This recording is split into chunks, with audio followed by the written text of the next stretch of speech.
La cohérence entre ce qu'on dit et ce qu'on fait, c'est un véritable moteur de confiance. Imagine-toi Rambo en tutu qui mène une mission d'élite, ou encore Cendrillon qui brandit des armes de destruction massive. Je t'amène ces deux images-là qui illustrent assez bien ce qui se passe quand tes actes ne suivent pas tes paroles. Donc, ça crée un décalage, une perte de crédibilité, de confiance. L'été dernier, j'étais de passage à Sudbury puis je cherchais des informations sur un parc. Et je suis tombée sur un article du journal local qui parlait de l'accès à l'information au Canada. J'ai appris dans cet article-là, que je vais te placer sous l'épisode, que on est un des premiers pays à adopter une loi censée promouvoir la transparence gouvernementale. Et le projet s'intitule Secret Canada.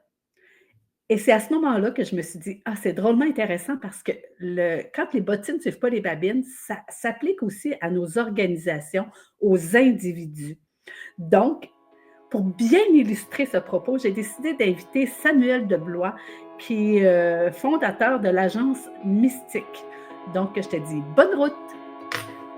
35 heures par semaine, ça fait plus de 1700 heures par an au travail. Tu veux surtout pas perdre le nord. J'ai créé pour toi la Charte des aventuriers, un guide pour préserver ton état d'esprit et garder le cap, même quand la route devient chaotique. Parce que oui, la route est parfois rude, mais avec des bons outils, tu peux avancer avec confiance. Télécharge ta copie, c'est gratuit. Le lien va être sous l'épisode. Les aventuriers du travail, parce que chaque aventure mérite d'être vécue, même sur les chemins les plus difficiles. Parce qu'une aventure, ça se vit pas seul. Alors, bonjour les aventuriers, bienvenue dans ce 37e épisode des aventuriers du travail où aujourd'hui, je t'amène sur la route de la confiance, où en fait, d'aligner ce qu'on fait avec ce qu'on dit ou que tu préfères que les bottines suivent les babines. Et aujourd'hui, j'ai décidé d'inviter Samuel à partager la route avec moi. Samuel qui est stratège en marque, en image de marque, je vais essayer de le dire comme il faut, en immersion. Et fondateur de Mystique. C'est une agence là, qui s'assure justement que tes bottines suivent tes babines ou faire vibrer ta marque pour que ça incarne tes valeurs. Alors, bienvenue Samuel, bienvenue sur la route. Bien, merci Nathalie, merci beaucoup pour l'invitation. Je sens qu'on va avoir une belle rencontre. Je pense qu'on va avoir du fun un peu. Oui, vraiment. Je vais te poser la question du début, là, puis je te l'ai posée offline, mais là, j'ai le goût que je t'ai arrêté justement parce que je trouvais que c'était trop intéressant. Dis-moi, c'est quoi ça, un stratège en image de marque, en immersion? Moi, je l'ai peut-être dit tout croche, mais je te laisse aller avec ça. Il n'y a pas nécessairement de terme là-dedans, mais en fait, l'immersion, c'est quoi? C'est le fait de submerger quelqu'un dans un environnement. Par exemple, le vrai terme vient de l'eau. Donc, on se submerge dans l'eau, mais quand tu te submerges dans l'eau, tu perds tout le sens de ta gravité. Tu perds tout le sens de la respiration. C'est carrément dans une autre, quasiment dans une autre dimension. Au sens plus métaphorique, l'immersion, en fait, c'est vraiment de se rendre, de s'immerger carrément à quelque part d'autre. Par exemple, quand on fait un voyage d'immersion culturelle, on dit « Ah, moi, je m'en vais en immersion en espagnol pour pouvoir apprendre la langue, immersion linguistique ou culturelle. » Tu vas te rentrer carrément dans cette culture-là, tu vas la vivre. Mais en fait, l'immersion, c'est ça, c'est tout simplement venir s'imprégner, venir vivre une expérience totale de cette réalité-là, de cette réalité qu'on veut aller vivre en tant que telle. Donc, les marques, un peu, on est tous en fait, c'est de faire ressurgir, en fait, faire ressurgir tout. Que tu as le goût de vendre comme personne. Exactement. Mais c'est ça. Okay. En tant que personne, en tant qu'entrepreneur, en tant que marque, on a tous des points qu'on veut mettre de l'avant, une mission, on parle toujours de mission, vision, valeur, il faut faire vivre, il faut que ce soit cohérent. Donc, justement, le côté stratège, image de marque, comme que tu l'expliquais, c'est ça, c'est de faire ressortir c'est quoi les vrais, liés à la passion d'entreprise, le pourquoi, le big why, c'est quoi la mission, c'est quoi la vision, c'est quoi la valeur, et de l'aligner partout pour que ça se fasse dans l'image de marque, tout ce qui est graphique, visuel, tout ce qui est également au niveau du site web, c'est vraiment pour qu'il y ait une perception qui est, tant nouveau également avec les mots, qui va être cohérente en permanence, tant nouveau sur site web, médias sociaux, vidéos et tout. Et la touche de l'immersion, ben ça, c'est comme un peu la carte un peu plus secrète qu'on peut utiliser pour venir vivre encore plus loin l'expérience de la marque. Qu'est-ce qu'on veut faire? Qu'est-ce qu'on veut dégager? Par exemple, si on va sur un site web, normalement, on n'a pas l'audio, mais si tu fais juste rajouter un petit bouton d'audio avec un audio qui fait vivre justement des émotions, les mêmes émotions que tu veux dégager avec la marque, bien, on vient encore plus s'immerger, encore plus s'imprégner de la marque et comprendre ses vraies valeurs en tant que telles. Et aussi, qu'est-ce qu'elle veut dégager. Donc, c'est vraiment d'assurer qu'elle ait un globe, puis c'est pour ça que mon entreprise Mystique, en fait, c'est que Mystique, c'est une réalité non fondée sur le commun. Mm-hmm. Ouais. Donc, moi, ce que je veux faire, c'est qu'avec mes collaborateurs et tout le monde, on veut venir créer des réalités concrètes pour les marques, pour qu'ils puissent, que les clients puissent venir les vivre, qu'ils comprennent émotionnellement c'est quoi la marque, qu'ils en deviennent des ambassadeurs. Des personnes qui vont vraiment vivre. C'est ça, en fait, le rôle d'un stratège d'immersion, c'est qu'on va venir voir, bon, justement, est-ce que les babines, les bottines suivent les babines? Est-ce que ça match, premièrement? Puis ensuite de ça, au niveau de tout ce qui est marketing général, mais aussi tout autour, donc immersion, tous les 5 sens, le goût, le toucher, l'ouïe, quand c'est pertinent, la musique, les lumières, la scénographie, la théâtralité de l'offre, bref, même l'interaction également, la ludification, on va venir créer de quoi qui est englobant, qui va faire comme, OK, je vis la marque 360. Je t'écoute, là, puis là, je vois n'importe quel auditeur faire comme, OK, où c'est qu'il s'en va avec tout ça? Pour ceux qui nous voient sur YouTube, je pense que c'est intéressant de voir en ce moment, moi, j'aime bien ton mur, là, puis je pense que ça fait partie d'un un peu ma personal brand, exactement. Oui, c'est ça. Et puis, tu sais, comme moi, je porte souvent mes lunettes là, pour dire, ben moi, je veux co-créer le changement, c'est d'avoir différents regards, je porte des lunettes différentes. Et ça dérange. Donc, j'ai le goût de te dire, poser la question, on va jusqu'où, puis en quoi ça amène la confiance? Ben, on va jusqu'où? Ben, en fait, premièrement, on peut aller, c'est notre esprit qui va faire la limite des choses. Par exemple, je donne un exemple n'importe quoi. On peut parler mon but, c'est pas de mettre de l'avant des services, mais par exemple, on donne un exemple. La créativité média, qui est comme une espèce de stunt publicitaire qu'on veut faire quelque part. À un moment donné, je pense que c'était Amnesty International qui avait fait une belle campagne de publicité avec un gros panneau qu'on voyait des mains ligotées. Donc, et justement, ils sont arrivés et ont dit passe ta carte de crédit pour faire un don, et ça a libéré la personne. Donc, pour associer que justement, l'action, le don que j'ai fait, a permis d'aller, de faire ça. Exactement. Donc, on peut aller très loin. Là. Il y a vraiment, puis surtout avec la technologie qui évolue de plus en plus, l'intelligence artificielle, tout ce qui est également la créativité, l'innovation qui est de plus en plus populaire. Par chance, on peut vraiment aller plus loin. Néanmoins, le thème que tu as très bien mentionné, c'est la confiance. Il faut être confiant dans cette action. Il faut être confiant à savoir, il faut l'assumer. OK, regarde, on est spécial. C'est ça, on est spécial. C'est notre réalité, c'est notre marque. Il faut l'assumer jusqu'au bout. Il ne faut pas s'arrêter pour dire ah, qu'est-ce que le monde va penser de moi? Ah, mes clients vont-ils aimer ça? Non, tes clients sont venus te voir en premier pour des choses. Donc, on va les faire évoluer justement dans cet univers-ci. On va les faire. Ils vont venir co-créer justement avec toi un univers, une réalité qui va te paraître, qui va te parler, qui va te permettre après ça de les transformer en ambassadeur. Mais justement, tout ça, il faut s'assurer que ça prend des marques qui sont quand même confiantes. Ça prend des personnes qui veulent innover, qui veulent aller de l'avant, qui veulent modifier les perceptions pour pouvoir arriver et assumer ce changement-là, justement. C'est qu'on fait vivre une expérience, on travaille différemment et c'est ce qu'on veut faire vivre. As-tu un exemple? Parce que, tu sais, j'expliquais, moi, dans l'introduction, tu sais, que, bon, la transparence au Canada, puis que le dossier s'appelle Secret Canada. Donc, là, la transparence, pour moi, je fais comme, ah, OK, puis c'est vraiment là où j'ai dit, ah, faut que je fasse quelque chose avec les bottines, suivre les babines. Mais as-tu un exemple concret d'une entreprise? Puis là, tu sais, sans viser ou sans nommer si on n'est pas à l'aise, mais tu sais, de quelque chose qui contraste puis qui amène cette non-confiance-là? Le meilleur exemple que je peux te donner, c'est au niveau des valeurs écologiques. Je ne sais pas si tu connais l'entreprise H&M, qui fait comme du fast fashion beaucoup, mais en fait, ils ont créé une marque récemment qui s'appelle, je ne m'en souviens plus, mais Care, H&M Care, qui est vraiment dans le côté écologique. On est fait avec des matériaux recyclés, les vêtements et tout le kit, mais c'est du fast fashion en premier.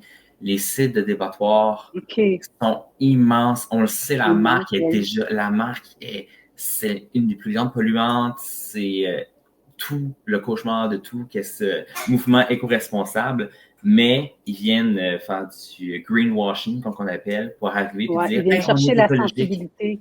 Exactement. Puis il n'y a pas de cohérence là-dessus. Par exemple, une autre entreprise que j'ai vue récemment, je vais te donner un nom cette fois-ci, mais c'est une chaîne de restauration qui avait fait, qui est quand même assez prestigieuse, luxueuse et tout. Dans leur marque employeur, ils ont créé une autre marque, carrément. Funky, viens faire tes affaires pour que les personnes puissent... aient le goût d'aller travailler. Le goût d'aller travailler là, mais c'est aucunement la vague qui est dégagée que tu veux que tes employés dégagent dans le restaurant. Ça crée en fait, ce que tu es en train de me dire, c'est qu'ils ont créé une autre marque au sein de l'entreprise qui détonne complètement de ce que l'entreprise vend ou est. Exactement, ce qui va détonner donc les personnes, les employés qui ont été attirés par ce brand, cette marque-là, cette marque employeur. Ils vont arriver puis dire c'est funky, c'est drôle, c'est hyper pastel, un peu années 70, les couleurs.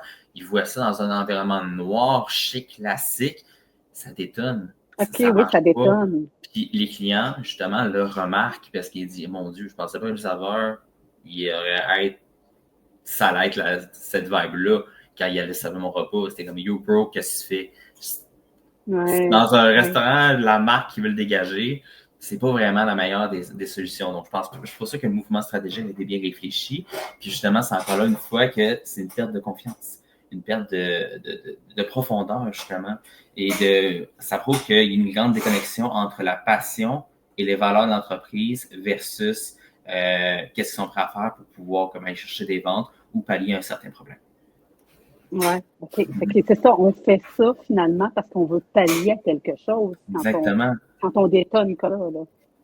Exactement, ça, on veut. Comme quand on disait, c'est la sensibilité des consommateurs. On va parler qu'on fait un produit éco-responsable. Dans ce cas-ci, peut-être le défi de l'emploi, hein, tout le monde, on le dit. Donc, ils se sont dit, on va faire de quoi de le fun pour que les jeunes viennent. Donc, on détonne finalement. Tout ça amène, puis tu sais, quand tu dis ça, tu penses même que le client peut ne pas avoir confiance vu que l'image de marque employeur peut être différente. 100%. La personne qui va arriver puis qui va juste trouver, par exemple, on donne une situation, OK? Nancy, 45 ans, a son fils Jérémy, 17 ans, OK? Il envoie justement, dit « Hey, tu pourrais peut-être travailler à cette chaîne de restaurant-là. » Finalement, puis c'est parce que Jérémy, selon elle, projetait vraiment son expérience client en tant que dans l'entreprise, dans le restaurant. Mais par contre, d'un autre côté, Jérémy va voir ça.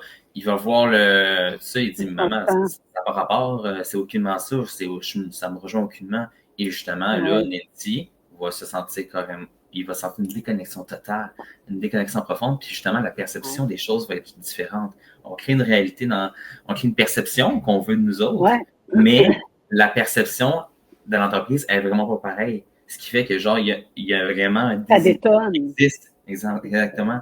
Il y a des équilibres qui existent, ce qui fait que malheureusement, c'est que, par exemple, l'entreprise, on est super gentil, super approchable et tout, mais que finalement, dans un autre sens, une entreprise qui a du caractère, qui met de l'avant, qui est finalement, je pense pas que je peux m'approcher de toi nécessairement beaucoup parce que tu me fais peur. Donc, justement, il peut vraiment avoir des gros clashs au niveau de tout ce qui est la perception. Puis justement, toute une question de perception dans la vie. Une perception de nous-mêmes, une perception des autres, une perception des choses. Puis en même temps, si j'applique à cet endroit-là, puis que je vois les couleurs super fun, puis que je vois les couleurs de l'entreprise, je dis ça parce que ça m'est arrivé d'arriver dans une entreprise et de ne pas comprendre pourquoi, mais sérieusement, je fais partie à la course. Exactement. Ça a pris du temps, puis je me souviens, c'est un emploi que j'ai eu. Puis Puis quelques mois plus tard, avec la collègue avec qui j'étais rentrée, je lui en ai parlé comme ça. Je dis, hey, moi, la première journée, je suis rentrée ici, je serais partie à la course. Et elle me dit la même chose. Fait qu'on n'était pas capable au début de dire pourquoi, mais quelques mois plus tard, là, on venait de comprendre ce qu'on vivait finalement. L'environnement global, là. Mais c'est Ouais. 100% ça, puis justement le côté, comme que je disais, toute une question de perception dans la vie, toute une question de ressenti. Puis déjà, juste avec, à compte deux, on parle, on a un dialecte de français, canadien, québécois, mais tu sais, ça mettons, on va avec personnes qui ont de l'origine française, on a la même langue, mais on n'a pas la même compréhension. On ne se comprend pas, ouais. On se comprend pas quand même sur certains points. Même chose si on vient de plusieurs régions du Québec, plusieurs régions du monde, d'autres langues. Il n'y a pas de langage universel. Le seul langage universel qui existe, c'est les émotions, c'est la réalité. C'est qu'est-ce qu'on voit, c'est qu'est-ce qu'on est capable de faire. C'est ce qu'on vit, en fait. Exactement, c'est le feeling. Pas, on peut le dire, on peut le dire de n'importe quelle manière, dans n'importe quelle langue, jamais personne ne va le comprendre pareil. Tu faire ressentir d'une manière, la majorité du monde va le comprendre pareil. Tu sais, tu me dis ça, puis je sais que tu es dans ton élément parce que c'est ce que tu fais. Sauf que moi, là, monsieur, madame, tout le monde, gestionnaire d'entreprise qui se dit, OK, quand est-ce que je détonne? Tu sais, puis j'ai dans ma charte des aventuriers de se dire, avoir ce regard pénétrant-là, c'est d'accrocher sur tous les détails, à la limite, d'entendre ce que les gens disent. Et là, je te partage, puis quand on s'en était parlé de cet épisode-là, je t'avais dit que quelqu'un avait jugé justement le fait que je portais des lunettes, que ça n'avait pas l'air sérieux. Puis, tu sais, tantôt, tu l'as dit, il faut être capable de l'incarner, mais de dire, tu sais, je l'incarne, puis je suis à l'aise avec ce que je suis. Mais comment je peux être attentive à tout ça, tu sais, quand je suis gestionnaire dans le quotidien, puis quand j'ai des employés, puis comment on attache notre attention à ça? Ben, je dirais que la première... Ma question, c'est clair. Hein? Non, je comprends.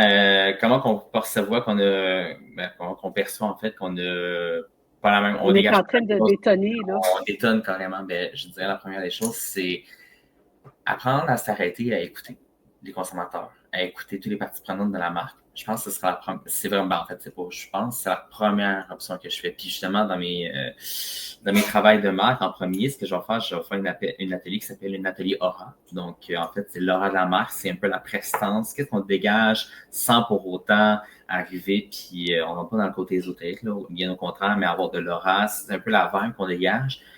C'est que j'isole les personnes, et j'isole des personnes tous ensemble, donc de plusieurs environnements, puis après ça, je me dis, bon, chacun d'entre vous, on fait un exercice de perception sur différentes marques, et ensuite, sur la marque actuelle, je vous laisse prendre le temps d'arriver et de vous concentrer sur c'est quoi votre propre perception. Après ça, je sors le gestionnaire, je sors les personnes, et ensemble, tout le reste des personnes qui sont un peu... qui subissent la marque, qui sont donc nécessairement d'autres parties prenantes qui ne sont pas les gestionnaires ou les entrepreneurs derrière. Je leur demande, c'est quoi votre perception? C'est quoi ça? 95% des cas, il y a comme, je suis ça dans leur tête. Eux autres, c'est je suis ça, ça, ça. L'autre contraire, c'est ils sont ça, ça, ça. Il y a un écart de perception indéniable. Donc c'est de lire l'écart entre les deux. C'est de lire l'écart entre les deux. Donc, je te dirais, la première des choses, c'est de prendre le temps d'écouter et de demander sans mettre de l'avant. Ça a sens de mettre de l'avant et sans se justifier surtout, c'est sûr. Prendre le temps de dire comment tu te sens, qu'est-ce que ça fait sentir, pourquoi tu ressens ça, questionner émotionnellement les personnes et ensuite de ça, c'est questionner nous autres-mêmes pour voir, oh, il y a une différence de perception entre tout ça. Par exemple, juste dans en fait, c'est ce que les gens voient puis ce qu'ils en disent. Puis j'ai même un bel exemple pour toi. Exemple pour toi au niveau RH. Je connais une entreprise qui ont, au niveau RH, ils ont décidé ils avaient refait leur planification stratégique. De ça avait découlé de nouvelles valeurs. Dans ces nouvelles valeurs-là, il y avait la rigueur. Donc, mais il y a aussi la positivité. Donc, ils ont vraiment voulu arriver puis dire, OK, on va être positif, on va célébrer la rigueur. Donc, chaque mois ou chaque trimestre, vous voulez célébrer une des valeurs pour vraiment bien l'incarner au sein des employés. Là, ils sont arrivés puis ils ont dit, bon, ben pour la rigueur, on va faire un code de rigueur, pour être rigoureux au travail, puis on va l'envoyer très coercitif, très à l'école, c'est très cadré. Mais moi, quand ça m'est venu à mes oreilles, je lui ai dit, mais pourquoi à la place, on ne célèbre pas la rigueur, on montre qu'on a été rigoureux, voici les statistiques, le taux d'absentéisme, le taux de retard, tout ça, pourquoi la rigueur a été mise de l'avant? C'est à cause que justement parce qu'on a été rigoureux. Donc, au lieu d'arriver et d'être encore plus coercitif pour dire, quoi, je suis pas rigoureux, moi? Non, célébrons la rigueur, puis tu peux le mettre ton code si tu le veux, mais vas-y dans un côté plus positif. Assume, parce que justement, les employés ils disaient, OK, on célèbre la rigueur, c'est notre perception, c'est comme ça qu'on s'est mis de l'avant, qu'on a travaillé, mais on n'est pas encore assez rigoureux. Non, justement, c'est pas ça, c'est au contraire. Vous avez tellement été, ça en fait partie intégrante de l'entreprise. Tu sais, dans ce que tu dis, ce que j'aime, c'est que c'est beau la rigueur, puis c'est pas juste d'aller écrire. Ben pour moi, la rigueur, c'est ta 1, 2, 3, 4, 5. C'est ce que j'entends, en tout cas, c'est que, OK, au bout d'un mois, par exemple, dire ce mois-ci, comment on l'a appliqué, comment on l'a vécu, la rigueur dans notre organisation, et c'est de mettre l'avant ça, finalement, qui est beaucoup plus parlant que des mots ou une case, ou c'est ce que je comprends de ce que tu m'expliques, c'est ça? Exactement, c'est ça. C'est arriver puis de comprendre pourquoi qu'on est le même et ensuite de ça, prendre le temps de l'incarner puis de se dire c'est pourquoi je suis le même, c'était à cause de ça, et de comprendre le pourquoi du comment. Donc, aller chercher l'explication derrière tout. OK. Là, tu l'as démontré avec les valeurs. Hein? Oui. Il dit une organisation a amené les valeurs, puis a dit, ben on va les traduire, puis on va le célébrer finalement, la rigueur. Exactement. Y a-t-il d'autres façons, tu sais, qu'on peut faire ça? Parce que ça, je trouve ça intéressant. Ça démontre autrement, parce que souvent, puis ça, je le vois beaucoup, dans une organisation, ben ça, c'est nos valeurs. Puis voici comment ça se traduit. Mais maintenant, il faut les vivre. Puis les vivre, c'est ce que tu viens de me dire. Mais y a-t-il d'autres façons? Quand tu as parlé de l'habillement tantôt, ça a de l'impact aussi? Ben, je dirais que la première des choses, ben, en fait, moi, c'est un rêve plus tard que j'aimerais réaliser, un nouveau service chez Mystique, mais en ce moment, de ce que je comprends, c'est que, tu sais, quand on parle de matériel promotionnel ou d'habits promotionnels, OK? Donc, on voit souvent un polo avec le logo de l'entreprise à côté.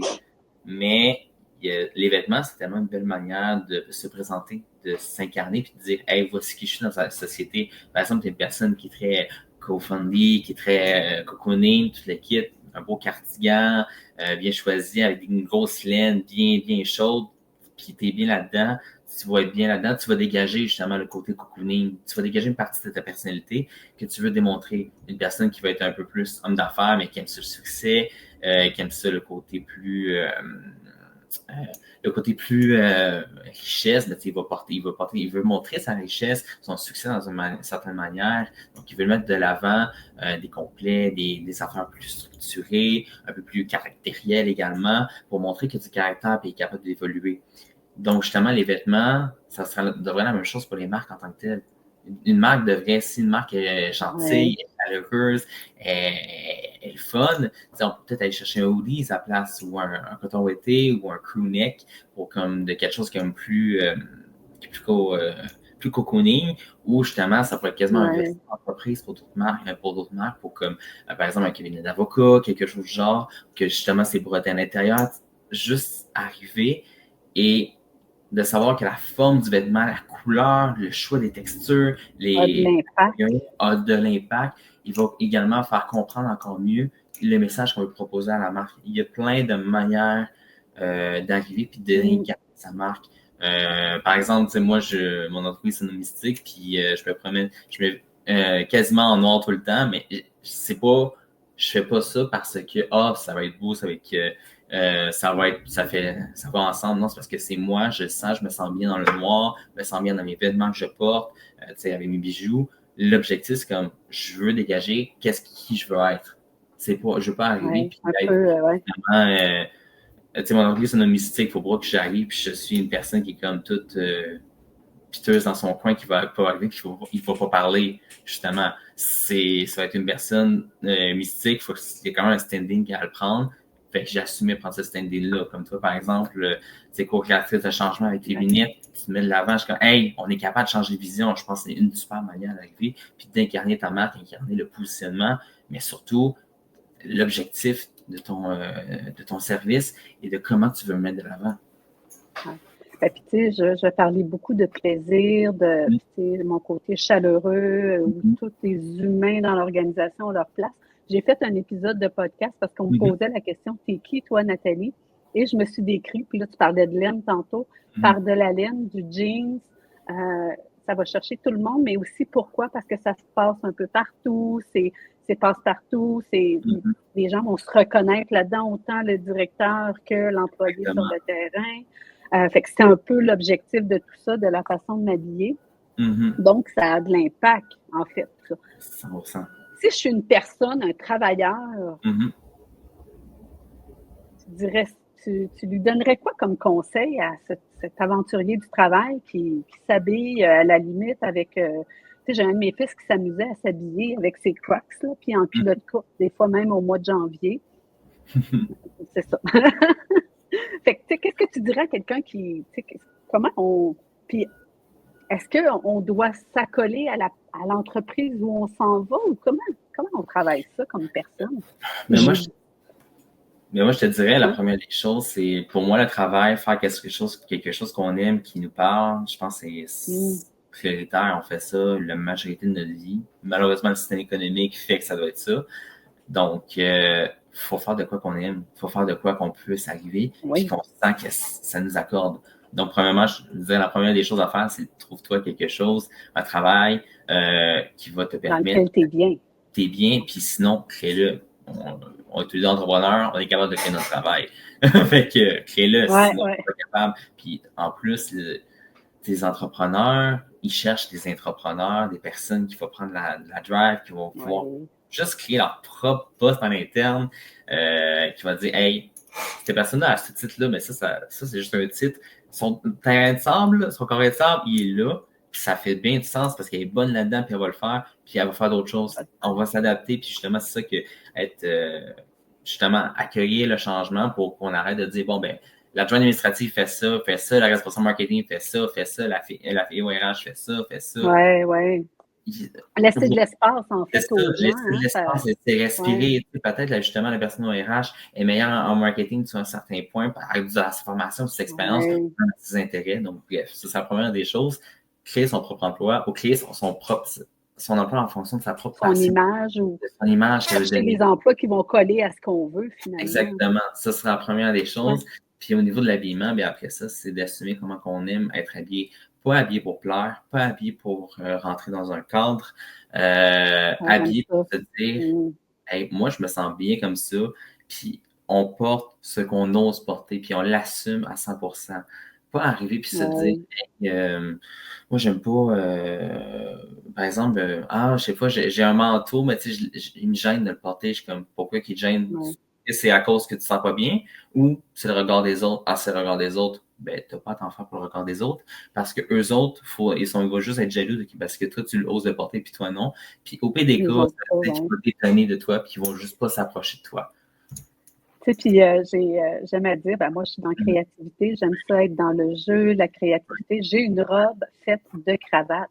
Puis il y a des gens qui ne la porteraient pas, sauf que tout le monde font comme ah wow, c'est fucké un peu, mais en même temps, je suis super bien avec ça, je me sens vraiment bien parce que je me sens dans mon élément. Mais c'est sûr que c'est pas une robe que je porte à tous les jours. Non, mais c'est ça, tu sais, il y a des moments, moi j'ai un veston qui est noir et or, tu sais, je vais pas le porter genre dans un réseautage ou voir un client ça va être trop flashy. Il y a aussi s'habiller selon ce qu'on veut mettre. Selon la circonstance. Selon la circonstance. Mais reste que pour que ce genre d'occasion-là, tu puisses toujours garder la même petite plus, la même petite touche de créativité, la touche d'unicité qui te rend si unique puis que tu es fier de porter, qui te passionne en tant que tel. Je ne sais pas si on a fait le tour de comment ça amène la confiance, tout ce qu'on fait réagir, soit par nos vêtements, par nos paroles. Tu le nommais tantôt, puis moi, j'écoute toujours avec un crayon. Hein, tu as dû me voir écrire un petit peu. Oui, il n'y a pas de souci. Comment? Il n'y a pas de souci. Ah, OK. C'est ça, j'écoute avec un crayon, j'aimais dire ça. C'est Vincent Fournier qui mettait la même chose dans son livre. Je trouvais ça drôle parce que je fais la même chose. Bref, il y a nos valeurs qu'il faut incarner, puis c'est pas juste de l'écriture, c'est ce que tu me disais tantôt, que c'est pas juste on va écrire A, B, C, D, E. Côté vêtements, côté marque employeur, que ça détonne pas aussi. Tu sais, quand je dis marque employeur, ça peut être plein d'autres éléments dans l'organisation, dont les vêtements dont on parlait. Qu'est-ce que vous voulez refléter à travers tout ça? Quelle expérience on veut faire vivre? Tout l'aspect écouter. Moi, ce que j'ai entendu dans écouter, c'est ça se peut que tu te sois trompée, Nathalie, en mettant ta robe à cravate. Mais pourquoi les gens trouvent que ça détonne à ce moment-ci ou qu'est-ce que ça leur fait vivre? Tu as parlé beaucoup d'émotions, de ce qu'on ressent. Et tout ça, plus c'est en concordance, plus les bottines suivent les babines, plus ça amène de la confiance chez les gens. Exactement. Ben, c'est 100% ça. Puis pour moi, ça, c'est vraiment comme quête un peu pour moi, mais c'est tout ce qui est passion. Genre, je pense que j'ai dit déjà 5-6 fois le mot passion dans cette entrevue, mais parfait. Ça me passionne. Je suis passionné par la passion.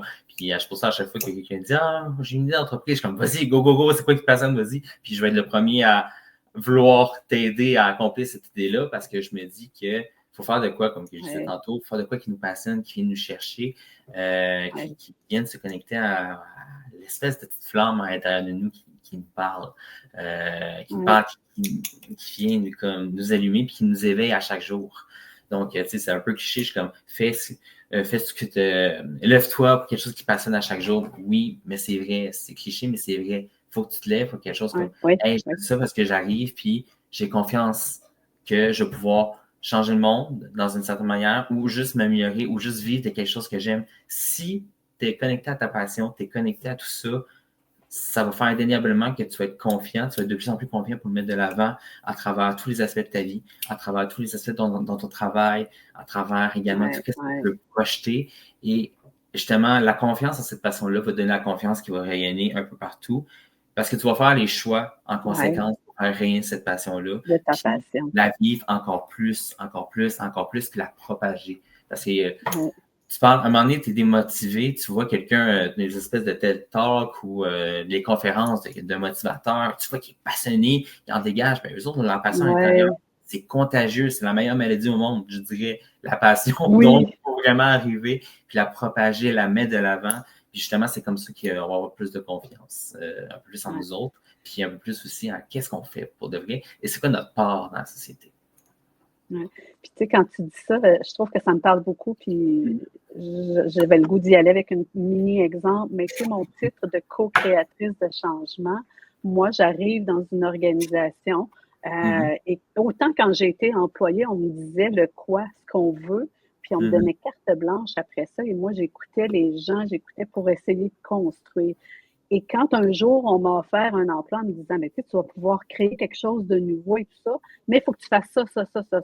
Écoute, j'étais comme pas capable, là. J'ai fait comme au secours, tu sais. J'étais pas bien.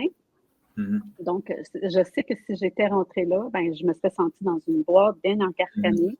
Donc, je pense que c'est important d'être à l'écoute de soi finalement. Exactement. Et d'être à l'écoute des gens autour de nous pour dire, OK, est-ce que c'est un bon fit avec ce que je veux représenter? Exemple, mes fameuses lunettes qui veulent représenter le jeu, la créativité, c'est une bonne idée ou c'est pas une bonne idée? C'est un peu ça qu'on... Exactement. Puis justement, justement, quand on passe en mode écoute et qu'on voit que les personnes disent « Hey, je le comprends pas » ou ça me gêne, mais justement, c'est pas il y a peut-être une façon... Un dernier recours, on peut peut-être arrêter de le faire, mais la première des actions, c'est pas d'arrêter de plus le faire, c'est de le réorienter ou du moins de mieux l'expliquer et de voir pourquoi ça ne marche pas, pourquoi il n'y a pas de connexion entre les deux, pourquoi ils ne le comprennent pas. J'aimerais ça que tu m'expliques, ouais. Ben en fait... tu m'amènes ailleurs, il me semble. Ouais, ben en fait, justement, la première des choses, c'est, on parle toujours, moi je parle de passion, qu'est-ce qui vous passionne, on va y aller, mais si tu le sens à l'intérieur de toi, c'est quoi? Donc, instinctivement, tu vas le faire, ça va te parler. Puis, si jamais un des clients ou des clientèles ou des personnes qui disent hey, je le comprends. Une personne qui dit ça marche pas. Ça marche pas. La première option pour moi, c'est pas d'en l'enlever. C'est pas d'enlever nécessairement, c'est de venir dire ah ben regarde, je vais t'expliquer pourquoi et de trouver l'écart de compréhension. OK. Trouver pourquoi. l'écart, finalement. OK. Qu'est-ce qui Exactement, fait pour pouvoir venir que... OK. l'expliquer. Mais aussi, d'avoir aussi une certaine partie d'introspection pour se dire, peut-être il y a un changement qui doit se faire, pour pouvoir comme, mieux l'expliquer, mieux le faire comprendre, ou au contraire, comme, hey, finalement, ça, là, finalement, je l'ai fait parce qu'un de mes compétiteurs le faisait. C'est pas moi. Oui. C'est ça. Donc, il y a un côté autant d'introspection avec sa propre passion et aussi un côté, regarde, tu comprends pas, on va trouver un moyen pour te le faire comprendre. Puis parce que c'est de plus Puis en plus. puis dans ce que tu dis, moi, ce que je trouve important, puis c'est le fun qu'on ait fait ce petit dernier bout-là, parce que ce que tu es en train de me dire, c'est par exemple, là, la personne qui me dit que ça ne fitait pas les lunettes, moi, je lui explique que c'est parce que je suis dans le jeu, la créativité, afin de défaire la hiérarchie dans une organisation pour que tout le monde se sente impliqué. Donc, j'écoute ce qu'elle me dit, puis si je me rends compte, puis ça se peut qu'elle aime tout simplement pas, puis qu'elle n'est pas à l'aise avec ce que j'offre, c'est parfait, c'est juste qu'on n'a pas à être ensemble. Mais c'est de faire cette introspection-là, ben oui, ça résume, puis elle ne m'a pas amené d'argument qui fait que je vais enlever les lunettes. C'est un peu ça que tu es en train de me dire. Exactement, quand on est au pied du mur, on se fait mettre au pied du mur pour pouvoir avoir une petite introspection sur nous-mêmes, comme ah, j'agis de même, pourquoi je fais ça? Je suis comme ah, j'y crois pas nécessairement. Alors finalement, comme tu dis, une petite introspection, tu dis oh non, je faisais ça juste pour comme copier quelqu'un ou parce que ça, on m'a dit de faire ça. Je suis comme ah, ben regarde, merci, tu m'as fait voir plus clair, justement. Ou au contraire, comme hey non, ça fait tellement avec moi, je vais le faire. Je vais te l'expliquer pourquoi ça marche, puis sinon, au pire, la personne va juste, vous avez juste pas à être ensemble, pas à collaborer, ou du moins pas tout de suite, parce que peut-être un cheminement va se faire dans sa tête, peut-être qu'un cheminement va se faire dans notre tête, et comme ça, après ça, on va pouvoir coévoluer et on va pouvoir se retrouver. Donc, tu sais, le but, c'est sur pas un terrain, c'est ça. Puis on peut pas plaire à tout le monde. Exactement, puis justement, il ne faut pas plaire à tout le monde. La première personne à qui il faut plaire, c'est soi-même. Pour faire ressurgir ou faire cette petite épidémie de passion. Exactement, pour faire cette épidémie de passion, j'en ai beaucoup l'idée. Oui. Justement, en fait, c'est ça, puis c'est ça, je pense que avoir confiance en sa propre passion, je pense que c'est ça qui ça va permettre d'avoir confiance en soi, puis confiance en ses actions surtout, parce qu'on sait que ça va être aligné avec nos valeurs dans tous les cas. En tout cas, du moins, on va l'essayer le plus possible. Super.